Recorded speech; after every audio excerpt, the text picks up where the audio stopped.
आइए आज के वचन में हम जाएंगे जो मैंने थंबनेल पर जो मैंने आज का जो मुख्य वचन प्रभु ने हमें दिया है वो है रोमियो और उसका 15 अध्याय और उसका 6 वचन। सो आइए इस वचन को हम पहले पढ़ लेते हैं। बल्कि मैं इस वचन को पहले वचन से पढ़ूंगा, रोमियो 15 अध्याय के।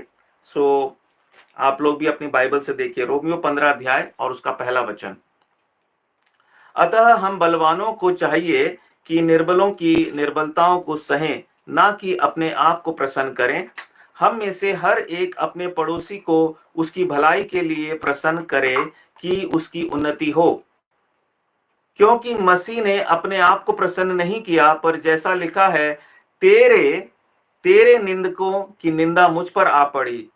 जितनी बातें पहले से लिखी गई वे हमारी ही शिक्षा के लिए है। प्रिय भाई और बहनों, जितनी बातें इस पवित्र बाइबल में हैं वो हमारे लिए लिखी गई हैं कि हम धीरज और पवित्र शास्त्र के प्रोत्साहन द्वारा आशा रखें। धीरज और शांति का दाता परमेश्वर तुम्हें यह वरदान दे कि मसीह यीशु के अनुसार आपस में एक मन रहो, ताकि तुम एक मन और एक स्वर में हमारे प्रभु यीशु मसीह के पिता परमेश्वर की स्तुति करो।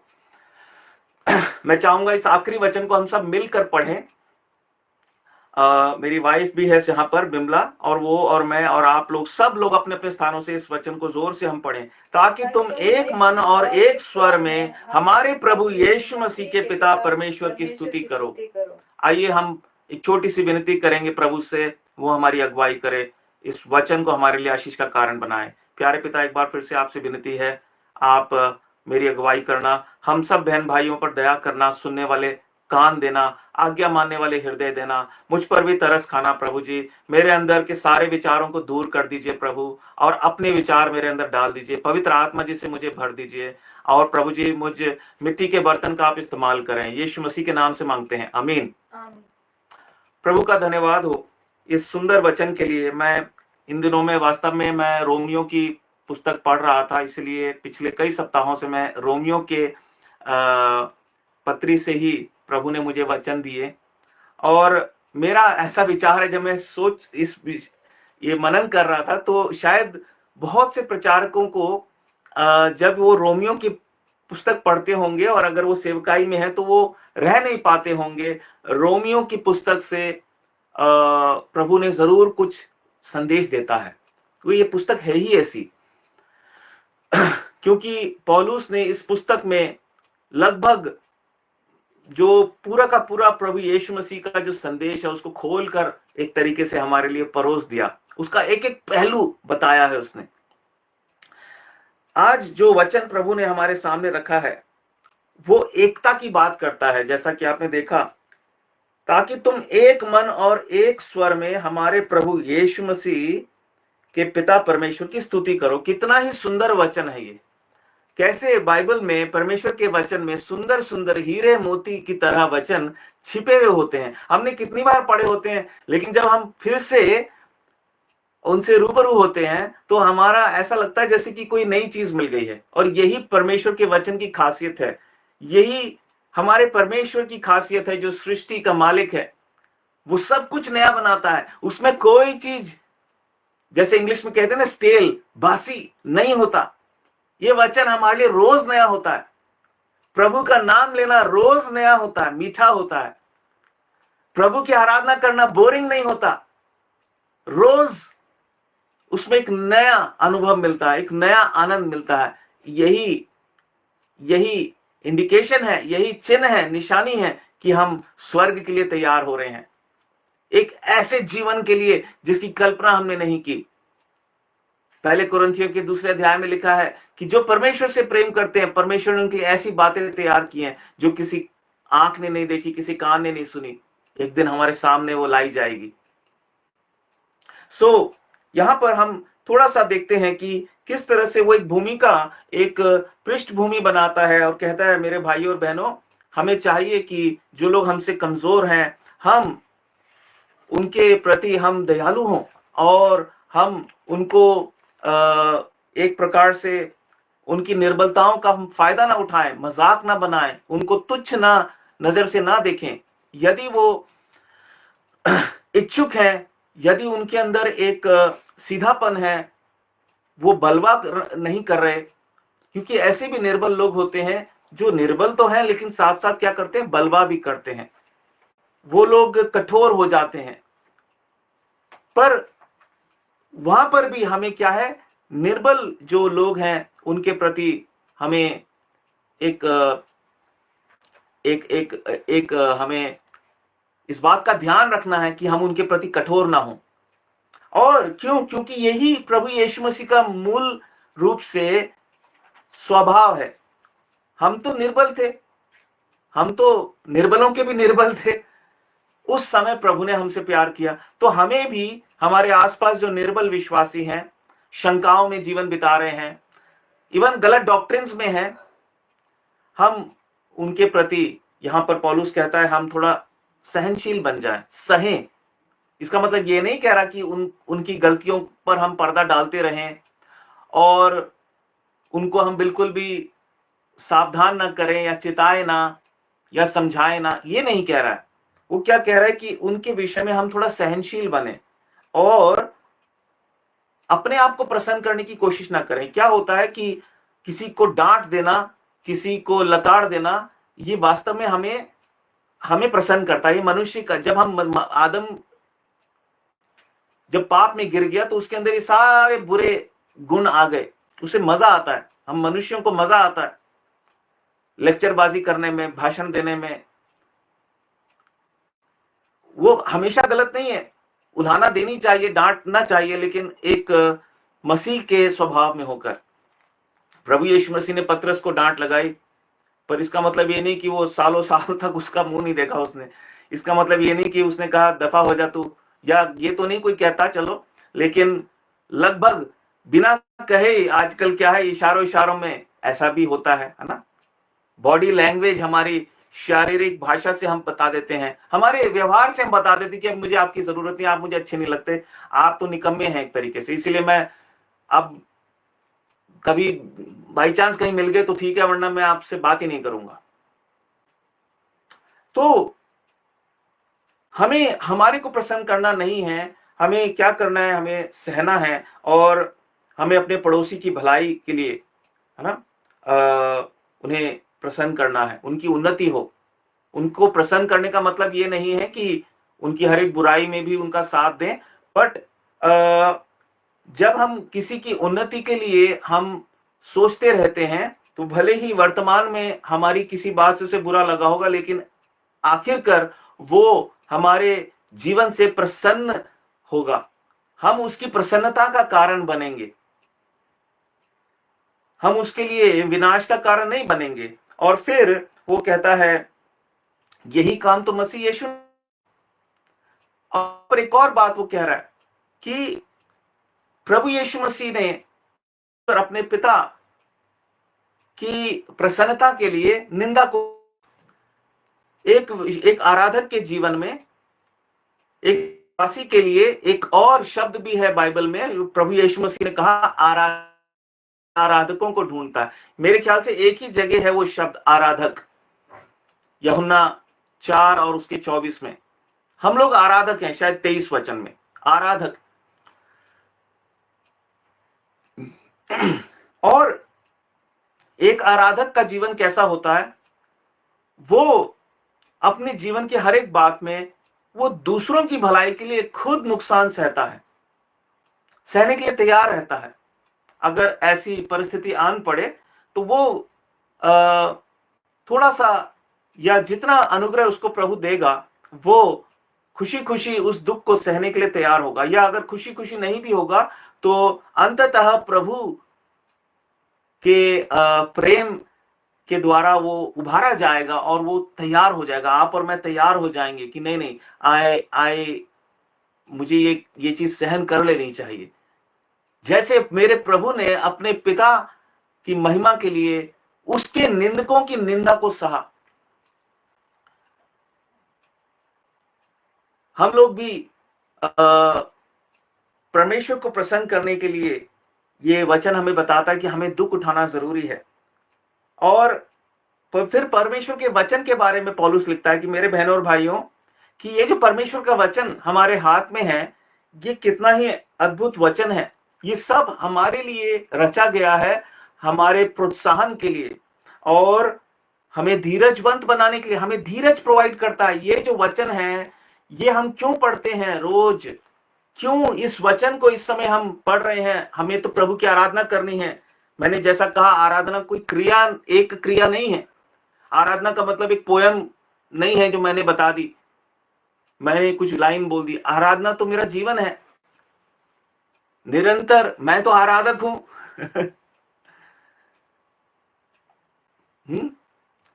एक भक्त को प्रभु यीशु मसीह ने नामकरण किया। पिता ऐसे आराधकों को ढूंढता है। हम उस वचन को आज नहीं पढ़ेंगे, कभी और उस पर और हम विस्तार से बात करेंगे। पर आज के लिए प्रभु ने यह संदेश दिया है कि हमें एक मन होना है। फिर देखिए वो आगे क्या कहता है। तो सबसे पहले चौथे वचन के अंदर वो कहता है कि परमेश्वर का जो वचन है वो हमें धीरज में बढ़ाने के लिए, हमें प्रोत्साहन देने के लिए और आशा में बढ़ाने के लिए दिया गया है। ये कितनी सुंदर बात है। और फिर वो नेक्स्ट वचन में आता है, कहता है कि मेरे भाई और बहनों, आप ये वरदान परमेश्वर से मांगो। ध्यान से सुनिए, वरदान क्या है? वरदान कि मैं और मेरे बहन भाई हम एक मन हो जाएं, आपस में एक मन रहो, कि मसीह यीशु के अनुसार आपस में एक मन रहो। और ये आज का विषय है। फिर वो अगले वचन में कहता है, ताकि तुम एक मन और इसी तरह एक मन होकर तुम परमेश्वर की आराधना करो। हमें ये वरदान मांगना है। क्या है? मैं और मेरे बहन भाई एक मन हो जाएं, मंडली में एक मनता आए। आज कितनी प्रार्थनाएं हम सुनते हैं, प्रभु हमें एक मन कर दो। कितने व्हाट्सएप मैसेजेस आप सुनते हैं, एक मन कर दो। कल मुझे एक भाई ने मैसेज भेजा, और मैं आलोचना करने के लिए नहीं कह रहा हूं, अगर वो भाई सुन भी ले तो प्रभु उनको आशीष दे। तो उसमें लिखा हुआ था कि एक कॉन्फ्रेंस होने वाली है जिसमें कि हम सब पादरी लोग मिलेंगे, मतलब जो प्रभु के पासवान हैं, दास सेवक हैं, और हम स्ट्रेटेजी बनाएंगे। देखिए ये सब क्या है? ये संसार का दर्शन है। कोई कंपनी होती है, कोई कारखाना होता है, वो योजनाएं बनाते हैं। प्रेरितों की पुस्तक में योजना शब्द कहीं नहीं इस्तेमाल किया। उसमें एग्जैक्टली मतलब मैं आलोचना नहीं कर रहा, पर मैंने देखा तो मैंने कहा ये तो प्रभु एक दर्शन रहित बात यहां पे लिखी है। क्या ये कोई कंपनी का कोई मामला है? अरे चर्च के लिए तो क्या है? ये वरदान है, ये प्रार्थना का विषय होना चाहिए। पश्चाताप करो, हम एक मन, किन बातों में एक मन होना है। सो प्रियो, आज हम इस विषय पे थोड़ा मनन करेंगे, क्योंकि ये हमारी आराधना से जुड़ा है। प्रभु कहता है मैं ऐसी आराधना चाहता हूं जिसमें एक मनता हो, मेरे लोगों के बीच में एक मनता हो। एक मनता का मतलब ये नहीं कि हम एक ही धुन में, और जैसे कई चर्चेस में, कई कलीसियाओं में इस बात पे कुछ जरूरत से ज्यादा ही फोकस दिया जाता है कि म्यूजिक कैसा बजेगा। किसी ने थोड़ा आगे पीछे कर दिया तो बड़ी परेशानी हो जाती है, लोगों को कुड़कुड़ करने लगते हैं। अनुशासन में गाना अच्छी चीज है, लेकिन उसका मकसद ये नहीं कि हम किसी प्रोफेशनल, किसी बिल्कुल ही एकदम सिद्ध कलाकार की तरह गा रहे हो, ऐसा लोगों को दिखाई दे और वो कहें वाह क्या एक मन से गा रहे हैं। पर क्या है? अंदर ही अंदर सबके मतभेद हैं। अब इस पे हम बहुत कुछ आज सीखेंगे, क्योंकि परमेश्वर ने बहुत कुछ मुझे भी बताया जो मैं बांटना चाहता हूं आपसे। प्रभु बांटना चाहता है। तो एक मन का मतलब ये नहीं है कि ऊपर ऊपर से सब बढ़िया लग रहा है, लीपा पोती है ना, जय मसीह की बहन कैसे हैं आप, जय मसीह की भाई कैसे हैं आप। जैसे सिपाही लोग बिल्कुल एक तरीके से चलते हैं, सब कुछ देखने में तो एक जैसा लग रहा है, लेकिन अंदर गड़बड़ है। सो प्रियो, ये एक मन क्या है इसको हम देखेंगे। इसके लिए हम कुछ वचनों को सबसे पहले देख लेते हैं, जहां पर एक मन होने के विषय में परमेश्वर के वचन में हम पढ़ते हैं। सबसे पहले एक वचन को देखिए, भजन 133 और उसका पहला वचन, परमेश्वर के लिए ये बात कितनी ही बहुमूल्य और महत्वपूर्ण है, इन वचनों से हमें अंदाजा मिल लग जाता है। भजन संहिता 133 और उसका पहला वचन, देखो यह क्या ही भली और मनोहर बात है कि भाई लोग आपस में मिले रहें, एकता हो, मिले रहें मतलब एक मन हो। सो एक मन मीन्स वहां शांति है, वहां प्रेम है, मेल मिलाप है, और वो एक मन है। प्रभु यीशु मसीह ने यूहन्ना 17 अध्याय के 11 वचन में इस तरह से पिता से कहा प्रार्थना करते समय, मैं अब जगत में ना रहूंगा परंतु ये जगत में रहेंगे और मैं तेरे पास आता हूं। हे पवित्र पिता, अपने उस नाम से जो तूने मुझे दिया है उनकी रक्षा कर कि वे हमारे समान क्या हो, एक हो, एक हो।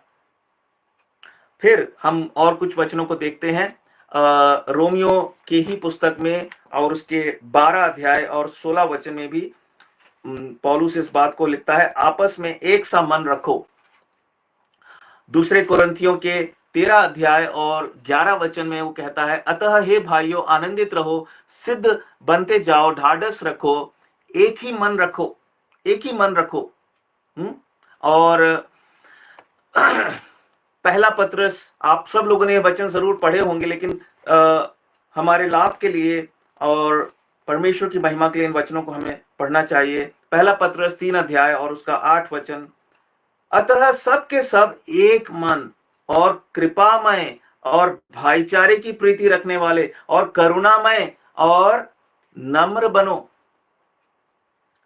एक व्यक्ति जो करुणा करना नहीं जानता, जो कृपा करना नहीं जानता, जो धीरज रखना नहीं जानता, जिसमें नम्रता नहीं है, वो कभी एकता के लिए काम नहीं करेगा।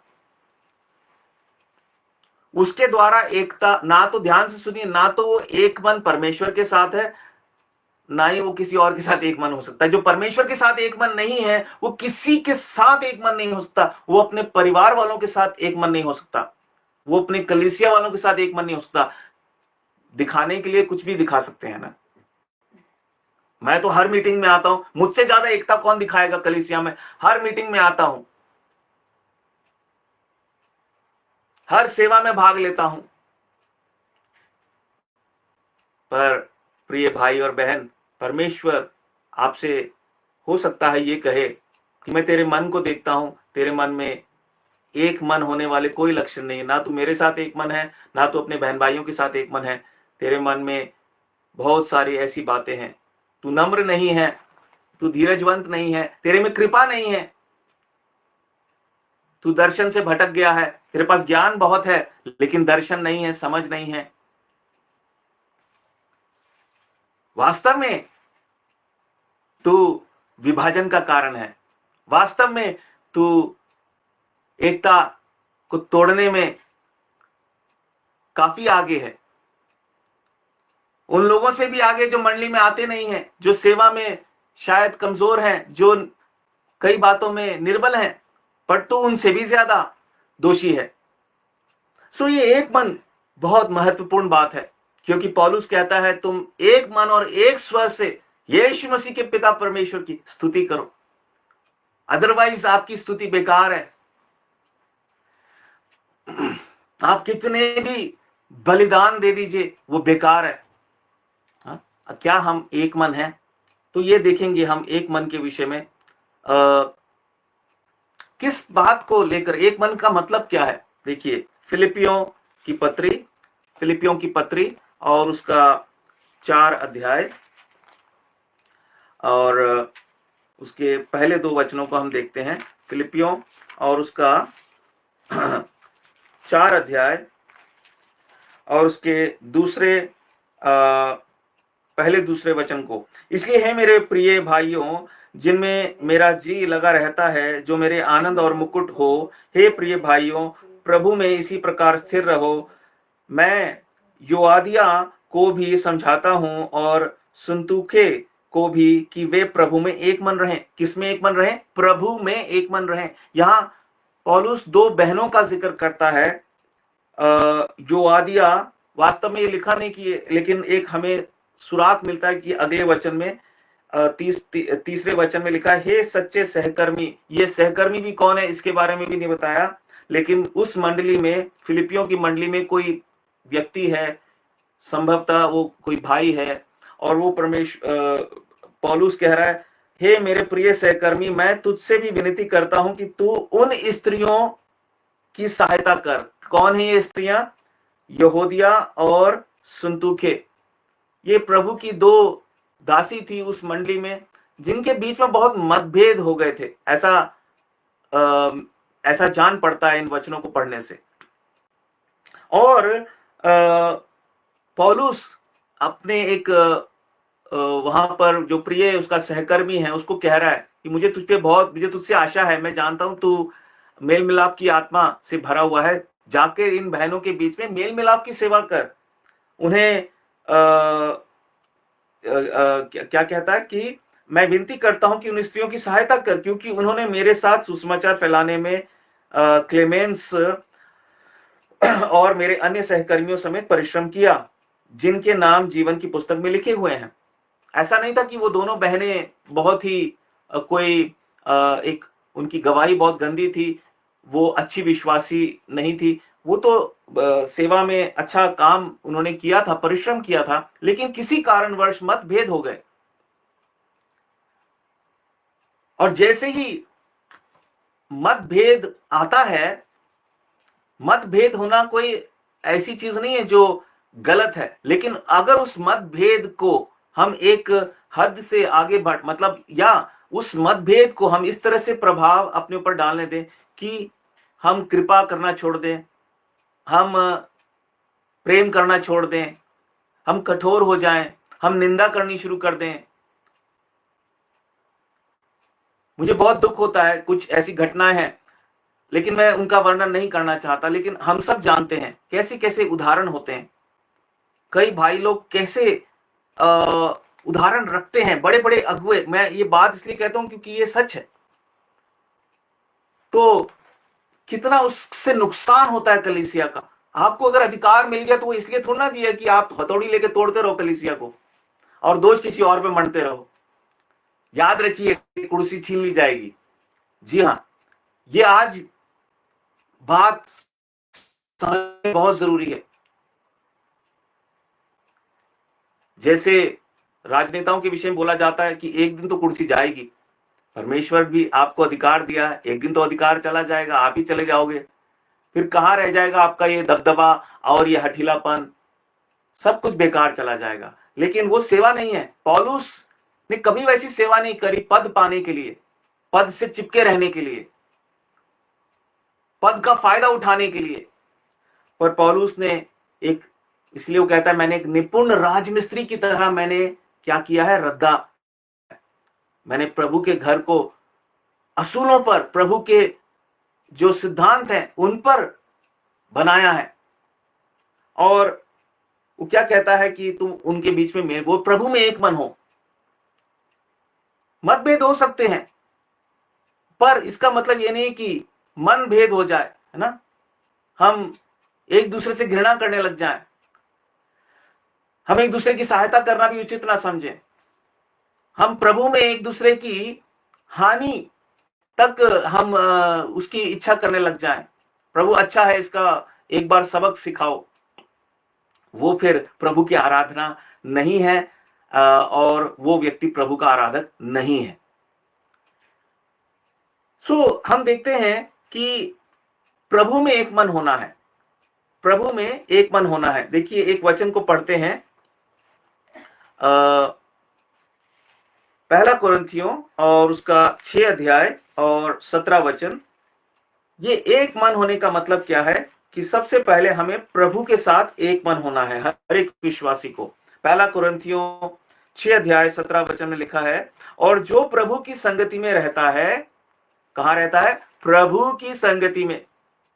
बहुत से लोग इस बात का ढोल पीटने में तो बड़े ही माहिर हैं। मैं कहां जाता हूं? मैं चर्च की संगति में। Church church church church church.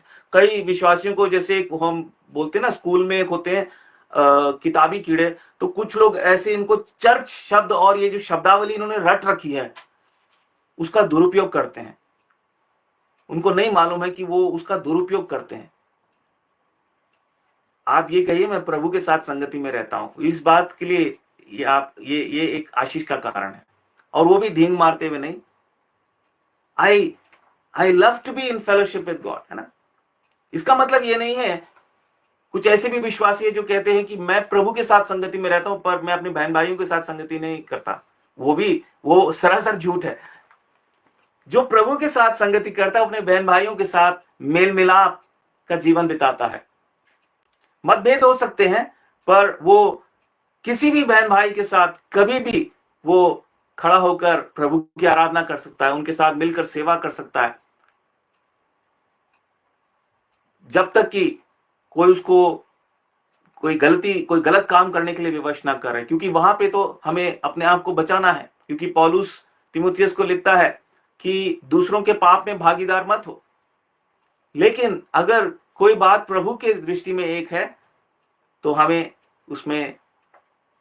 उसमें यूनाइटेड होना चाहिए, एक होना चाहिए, एग्री करना चाहिए। और हमें रंजिशें नहीं पालनी चाहिए, दुश्मनी नहीं पालनी चाहिए या नाराजगी नहीं पालनी चाहिए। वास्तव में हम विश्वासियों के बीच में दुश्मनी तो नहीं होती लेकिन रंजिशें हैं, मतलब नाराजगी हम पालते हैं। अगर किसी व्यक्ति के साथ आपका मतभेद है और लेकिन उस व्यक्ति को जरूरत आन पड़े, आपको डायरेक्टली भी नहीं पता चला, किसी के द्वारा पता चला कि वो क्या है, बुरे समय से गुजर रहा है और आपने उसकी सुधि ली, इसका मतलब आप दोषी हैं। आप दोषी हैं, आपके अंदर प्रेम नहीं है। एक फोन कॉल करके ये पूछने में कि भाई मैंने सुना कि आप ठीक हैं, प्रभु आपको संभाले, आपको चंगाई दे, आपकी मदद करे, क्या मैं आपके लिए कुछ कर सकता हूं। जिन लोगों के अंदर भय होता है वो प्रेम नहीं जानते, क्योंकि प्रेम, सच्चा प्रेम, सिद्ध प्रेम जो है वो भय को दूर करता है। पहले यूहन्ना के 4 अध्याय में हम पढ़ सकते हैं, शायद 18 वचन में, 16 या 18 वचन के बीच में। यहां पर क्या लिखा है, और जो प्रभु की संगति में रहता है वह उसके साथ एक आत्मा हो जाता है। सबसे पहले एक मन का मतलब है हम आपस में एक मन हो। उसका क्या मतलब है, जितने भी वचन हमने पढ़े जहां एक मन होने के लिए कहा गया, उसका मतलब क्या है, आपको और मुझे प्रभु के साथ एक मन होना है। लाजमी है, अगर आप भी प्रभु के साथ एक मन है, मैं भी प्रभु के साथ एक मन है, तो प्रभु तो दो नहीं है, एक ही है। जब सारी मंडली और अधिकांश विश्वासी इस तरीके का जीवन जिएंगे तो मंडली में अपने आप एक यूनिटी आएगी, अपने आप एक एकता आएगी, अपने आप मतभेद दूर हो जाएंगे, शैतान कुचला जाएगा। लेकिन आज ऐसा नहीं हो रहा है, दुर्भाग्य से।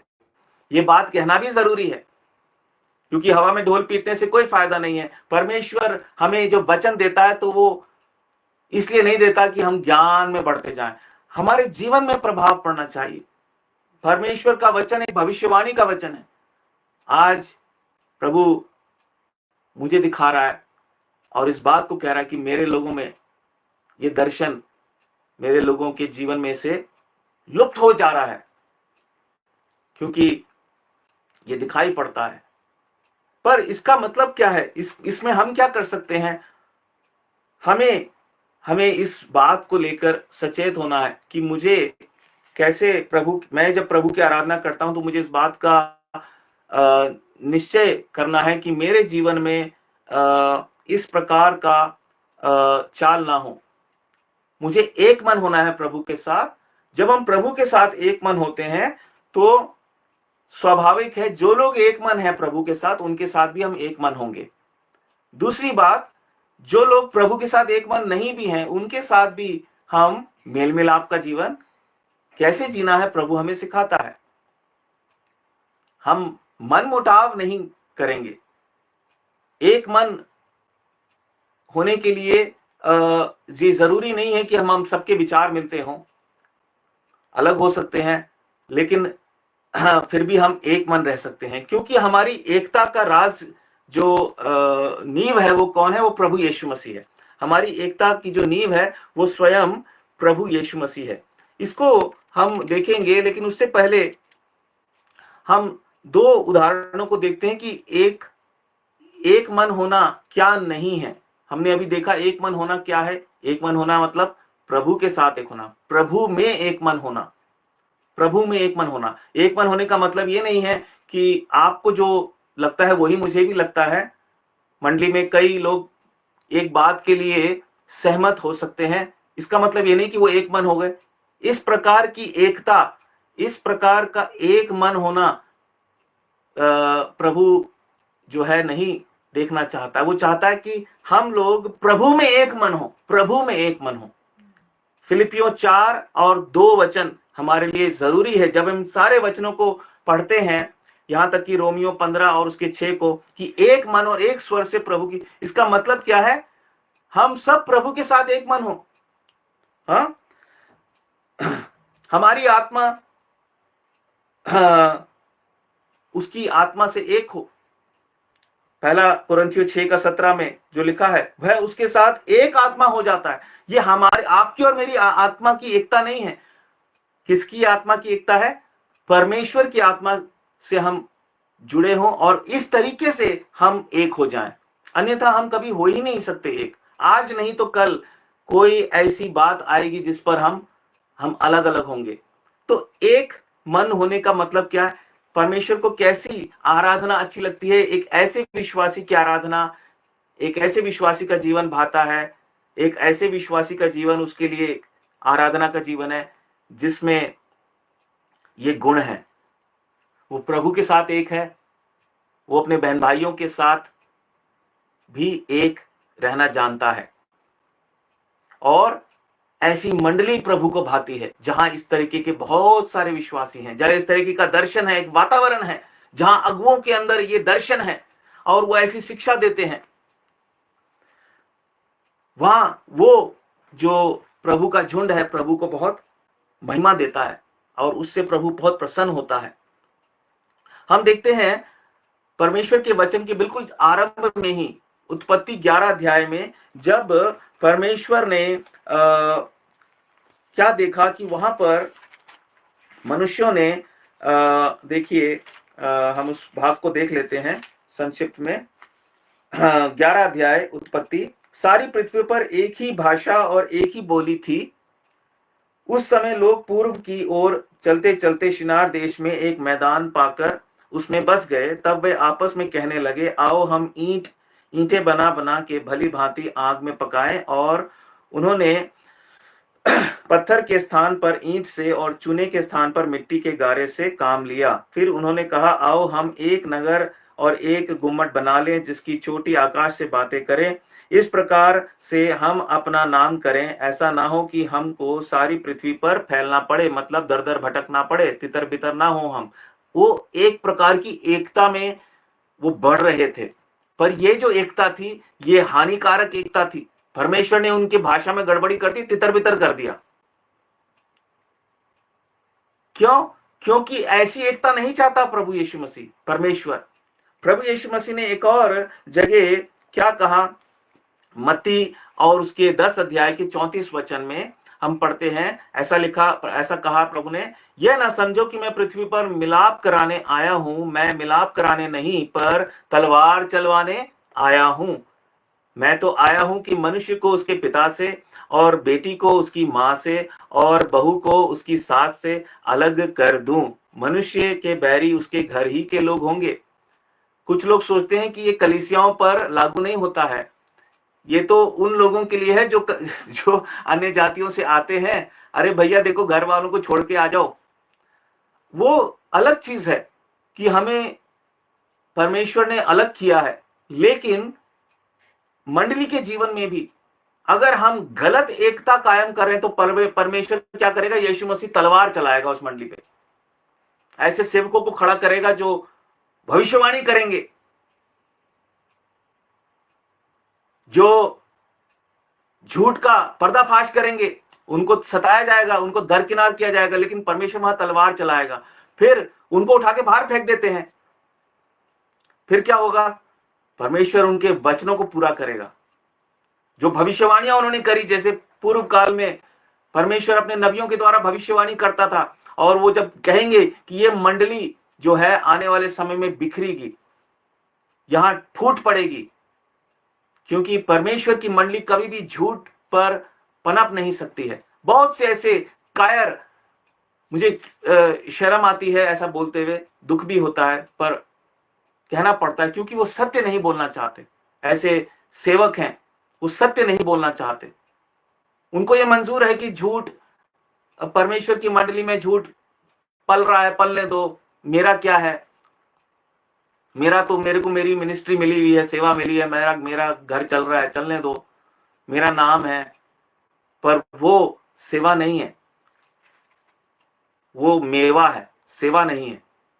सेवा में दुख उठाना पड़ता है, निंदा सहनी पड़ती है। तेरे निंदकों की निंदा मुझ पर आ पड़ी, वो सेवा है। मलाई चाटने के लिए सेवा करना सेवा नहीं है, मेवा है। जागना है। प्रभु की आराधना सोकर नहीं की जा सकती। प्रभु की आराधना ज्योति में खड़े होकर की जा सकती है, सच्चाई की नींव पर खड़े होकर की जा सकती है।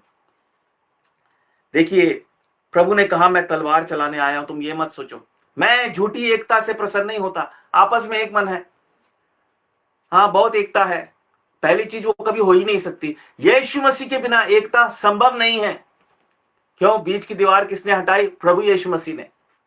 ना कोई यहूदी, ना कोई यूनानी, ना कोई छोटा, ना कोई बड़ा, सब एक हो। हम उन वचनों को देखेंगे संक्षिप्त में, लेकिन प्रभु कह रहा है ऐसी एकता मैं चाहता हूं। कितनी सुनहरी बात है, कितनी मनोहर बात है। भाई भाई लोग आपस में मिले रहें। वो ऐसा नहीं भाई, देखो सब तो आ गए, वो वाले भी आ गए, वो वाले भी आ गए, वो वाले भी आ गए, पर क्या है, किसी के मन में दुख है, किसी के मन में बहुत ही पीड़ा है। इकट्ठे तो हो गए, लेकिन क्या है, एकता नहीं है। हाँ ठीक है, इस बात को लेके हम सब एग्री करते हैं, सहमत हैं, पर क्या एकता नहीं। प्रभु के साथ एकता का तो ध्यान ही नहीं किया। हम आपस में एग्री हो गए।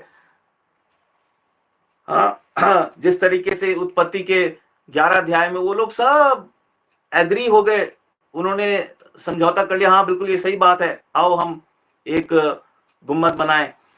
पर प्रभु को वो एकता पसंद नहीं आई। एक और उदाहरण देखते हैं, यिर्मयाह 5 अध्याय। यिर्मयाह को प्रभु ने खड़ा किया और कहा, जाकर मेरे लोगों को तू मेरा वचन बता, उनके पाप दिखा। हाँ, तो यिर्मयाह 5 अध्याय और उसका 5 वचन देखिए। 5 वचन को मैं पढ़ता हूं। इसलिए मैं बड़े लोगों के पास जाकर उनको सुनाऊंगा, क्योंकि वे तो यहोवा का मार्ग और अपने परमेश्वर का नियम जानते हैं। हाँ, परंतु उन सबों ने क्या लिखा है, मिलकर मिलकर एकता होकर, एक मन होकर क्या किया, जुए को तोड़ दिया और बंधनों को खोल डाला। ये एकता नहीं चाहिए प्रभु को। ये मूर्खता है, ये दुष्टता है। पर आज कई लोग ऐसी एकता पे फूलते हैं, प्रभु की आराधना करते हैं, प्रभु हम एक हैं। प्रभु कह रहे हैं तुम्हें लज्जा भी नहीं आती? तुम आपस में एक हो। प्रभु आपने तो कहा है ना आपस में एक मन रहो। अरे नहीं, मैंने ये नहीं कहा भाई। प्रभु में एक मन हो जाओ। आपस में एक मन होने का मतलब तो बहुत आसान है, गुटबाजी है, ये अपोलुस का वो फलाने का है ना, गुटबाजी है। वो एकता नहीं है, वो दुष्टता है। एकता क्या है? प्रभु में एक मन हो जाओ। जब प्रभु में एक मन होगा, आपस में एक दूसरे के प्रति कृपामय, करुणामय, क्षमा करने वाले, मतभेदों के बावजूद भी एक दूसरे को अपनाने वाले, प्रेम के बंधन को नहीं तोड़ने वाले, प्रेम के विषय में कर्जदार रहने वाले, वो एकता है। आपको दिखाई देता है ऐसा? हमें प्रार्थना करनी चाहिए। पौलुस कहता है ऐसा वरदान प्रभु से मांगो, ऐसा वरदान प्रभु से मांगो। प्रभु में एक मन होना है। वह जब हमारे जीवन में ये बात होगी तो क्या होगा? प्रभु की महिमा होगी। हमें एक ऐसा जीवन जीने के लिए प्रभु कई बार हमें ये भी बोझ देता है, हम अपने बहन भाइयों को, प्रभु के सेवकों को हम उनको जाकर बताएं जो कोई हमें चीज गलत लग रही है। पर फिर भी हमें प्रेम का जो संबंध है वो नहीं तोड़ना है। हमें नाराज होने का भी अधिकार है, लेकिन नाराज होने का मतलब ये नहीं है कि हम करुणा करना छोड़ दें, हम न्याय करने लग जाएं। नाराज होने का, दुखी होने का, वास्तव में हमें खेद करने का अधिकार है। खेद हम इसलिए करते हैं कि उस भाई का या बहन का जीवन बदले, पर हमें संबंध तोड़ने का, किसी को ये कहने का कि मुझसे जीवन भर आगे से कभी बात मत करना, ये दिखाता है कि आपने सीधा अपनी पोल खोल दी कि आपका उद्धार नहीं हुआ। वही व्यक्ति हो सकता है सड़क पे आपको मिल जाए आपकी मदद करने के लिए, तब आपको बड़ी लज्जा महसूस होगी। इसलिए ऐसे बड़े शब्द हमें नहीं बोलने चाहिए, सिर्फ उतना ही बोले जो एक दूसरे की उन्नति के लिए आवश्यक है। हम देखते हैं कि यहां पर उन्होंने मिलकर, हाँ, परमेश्वर का विरोध किया, परमेश्वर के वचन का विरोध किया, परमेश्वर के दास का विरोध किया। हम एक और छोटे से उदाहरण को देख लेते हैं, गिनती की पुस्तक और उसका 13 अध्याय। देखिए वहां पर जब मिस्र कनान देश का भेद लेने के लिए वहां पर मूसा ने कुछ भाइयों को भेजा, तो बड़ी समस्या आन पड़ी, क्योंकि कालेब, देखिए उसके गिनती 13 अध्याय के 30 वचन से मैं पढ़ रहा हूं। पर कालेब ने मूसा के सामने प्रजा के लोगों को चुप कराने के विचार से कहा, हम अभी चढ़ के उस देश को अपना कर लें, क्योंकि निस्संदेह हम में ऐसा करने की शक्ति है। पर जो पुरुष उसके संग गए थे उन्होंने कहा, उन लोगों पर चढ़ने की शक्ति हमें नहीं है, क्योंकि वे हमसे बलवान हैं। मैं पूरा भाग नहीं पढ़ूंगा, पर हम क्या देखते हैं, यहां पर एक मतभेद सा आ गया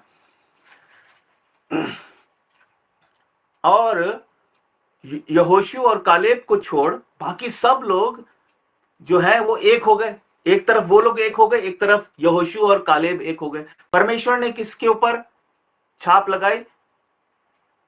अपनी स्वीकृति की। परमेश्वर को कालेब और यहोशू से प्रसन्नता हुई। वो प्रभु में एक मन थे, वो शैतान के साथ एक मन नहीं हुए, आपस में एक मन हो गए, यूनिटी कर ली। एकता है, झूठी एकता, परमेश्वर को ना भाने वाली एकता, ऐसी एकता नहीं चाहिए। ये एकता नहीं है, है ना। एकता तो वो है जो प्रभु के साथ हम एक मन हो, हाँ, उसके लिए हम संघर्ष करें, बहन भाइयों को समझाएं, मेल मिलाप की सेवा प्रभु ने हमें दी है। हम देखते हैं कि परमेश्वर ने हमें बहुत सारे उदाहरण हैं, मैं उनको पढ़ूंगा नहीं। प्रेरितों के 15 अध्याय में हम देखते हैं पौलुस और बरनबास में कुछ मतभेद हुआ था। वो लोग अलग अलग उन्होंने रास्ता लिया जो उनको प्रभु में उचित लगा। कौन सही है कौन गलत वो जानना ज्यादा जरूरी नहीं है। ज्यादा जरूरी ये है कि पौलुस और बरनबास ने एक दूसरे की बदनामी नहीं की, बल्कि इसका एक प्रमाण हमें मिलता है मेरे ख्याल से पहले तिमुथियुस के 4 अध्याय में। अगर आप पढ़ना चाहें तो देख लीजिए उस वचन को। पहले तिमुथियुस के बाद में आप इस पे मनन कर सकते हैं और खोज कर सकते हैं, क्योंकि जिस भाई को लेकर, जो मरकुस नाम का भाई था, जिसको यूहन्ना भी कहकर पुकारा जाता था, उनके बीच में एक मतभेद हुआ था, अस्वीकृति हुई थी कि भाई उसको हम साथ में नहीं लेके जाएंगे, क्योंकि वो तो बीच जो है सेवा में ही वो पलट कर चला गया था। तो पौलुस बाद में उसकी सराहना करते हुए कहता है कि नहीं, उस भाई की सेवा से मुझे बड़ी आशीष मिली है। दूसरा तिमुथियुस 4 अध्याय और उसका 11 वचन में हम देखते हैं पौलुस कहता है, केवल लूका मेरे साथ है, मरकुस को लेकर चला आ, क्योंकि सेवा के लिए वह मेरे बहुत काम का है। संभव है ये उसी मरकुस की बात उसने कही जो एक समय जिसको लेके मतभेद हुआ था बरनबास के साथ। और कहीं पर हम उनके विषय में ऐसी गवाही नहीं पढ़ते कि वो एक दूसरे का खंडन कर रहे हैं। मतभेद जरूर था लेकिन मनभेद नहीं था, प्रेम एक दूसरे के लिए कम नहीं हुआ था। और उन्होंने एक दूसरे को, एक वाद विवाद करने वाली आत्मा नहीं होती। जो लोग वाद विवाद करते हैं वो रोमियो 15 और 6 के अनुसार प्रभु की स्तुति नहीं कर सकते। मैं अंगीकार करता हूं, एक समय मेरे जीवन में भी ऐसा समय आया था, पर प्रभु ने उस आत्मा से मुझे मुक्त किया। हम सबके जीवन में आता है शायद थोड़ी देर के लिए, पर धीरे धीरे प्रभु हमें आराधना और मसीह जीवन का वास्तविक दर्शन वो देता है। और रोमियो 15 और 6 जो वचन है वो हमारे लिए बहुत महत्वपूर्ण वचन है। वो कहता है ऐसे परमेश्वर की स्तुति करो। और हमें कई प्रकार के लोग मिल सकते हैं, हमें उनके जीवन को देखकर घृणा भी आएगी, गुस्सा आएगा, लेकिन फिर भी हमें प्रभु के वचन के अनुसार हमें चलना है। गणित में एक शब्द है LCM, लोएस्ट कॉमन डिनोमिनेटर, जिसको हिंदी में बड़ी मुश्किल से मैंने इसको याद किया, लघुतम समापवर्त्य लघुतम समापवर्त्य है ना। उसका मतलब क्या है, वो तो गणित की बात है, पर वहां पे क्या होता है कि एक अंक हम पकड़ लेते हैं, है ना, जो सामान्य है ना, तीनों अंकों में, या जो भी वो फ्रैक्शंस हम पढ़ते हैं ना, lowest common LCM, lowest common denominator नहीं, लोएस्ट कॉमन मल्टीपल। माफ करिए, मेरा गणित तो बहुत खराब है, पर हम सब हो सकता है मतभेद हो सकते हैं, लेकिन हमारे बीच में एक सामान्य बात है, वो है प्रभु यीशु मसीह, जिसने उस बीच की दीवार को ढा दिया। हाँ, हम पढ़ते हैं गलातियों 3 और उसके 28 को। गलातियों 3:28 में क्या लिखा है कि अब ना कोई यहूदी रहा और ना यूनानी, ना कोई दास ना स्वतंत्र, ना कोई नर ना नारी, क्योंकि तुम सब मसीह यीशु में एक हो। और इफिसियों 2:14 में लिखा है, क्योंकि वही हमारा मेल है जिसने दोनों को एक कर लिया और अलग करने वाली दीवार को जो बीच में थी ढा दिया। प्रभु यीशु मसीह ने अब हम सबके लिए एक वो LCM है ना, वो लघुतम, वो अंक है, लघुतम समापवर्त्य है ना, लघुतम समापवर्त्य वो अंक है। ठीक है, जहां हम एक नहीं है, हम उस भाई के लिए प्रार्थना करें। हमें अगर सही नहीं लगता है, वो भाई कुछ गलतियां कर रहा है, हम उसे दूरी भी बना के रख सकते हैं, लेकिन हम करुणामय होना ना छोड़ें, हम कृपामय होना ना छोड़ें, बुरे समय में उसकी सुधि लेना ना छोड़ें। और देखिए, फिलिपियों 1 अध्याय और उसके 27 वचन को हम पढ़ेंगे। फिलिपियों 1 अध्याय के 27 वचन को, केवल इतना करो कि तुम्हारा चाल चलन मसीह के सुसमाचार के योग्य हो, कि चाहे मैं आकर तुम्हें देखूं चाहे ना भी आऊं, तुम्हारे विषय में यही सुनूं कि तुम एक ही आत्मा में स्थिर हो और एक चित होकर सुसमाचार के विश्वास के लिए परिश्रम करते रहो, और किसी बात में विरोधियों से भय नहीं खाते, और यह उनके लिए विनाश का स्पष्ट चिन्ह है, परंतु तुम्हारे लिए उद्धार का, और यह परमेश्वर की ओर से है, क्योंकि मसीह के कारण तुम पर यह अनुग्रह हुआ कि ना केवल उस पर विश्वास करो, पर उसके लिए दुख भी उठाओ। और तुम्हें वैसा ही परिश्रम करना है जैसा तुमने मुझे करते देखा है, और अब भी सुनते हो कि मैं वैसा ही करता हूं। ये एक ऐसे व्यक्ति का, एक ऐसे आराधक का जीवन है जिसमें एक दुख उठाने वाली, उसके अंदर उसको मालूम है कि मुझे प्रभु के लिए दुख उठाना होगा। कई बार एक मन होने के लिए हमें दुख भी उठाना पड़ता है, हमें कुछ चीजों को सहना पड़ता है, और इस प्रकार से परमेश्वर की हम महिमा करते हैं। और हम 1-2 वचनों को और देखते हैं। जब हम एक मन होने के बारे में कहते हैं, तो उसके लिए क्या जरूरी है कि हमें भलाई करना नहीं छोड़ना, अपने बहन भाइयों के प्रति हमें भलाई करना नहीं छोड़ना है। हाँ, सिर्फ कुछ कारणों से कि हमें उनके जीवन से कुछ बातें ठीक नहीं लग रही, हम ये नहीं कह सकते कि अब हम उनको भूल जाएंगे। देखिए, गलातियों और उसके 6 अध्याय और 9 में क्या लिखा है।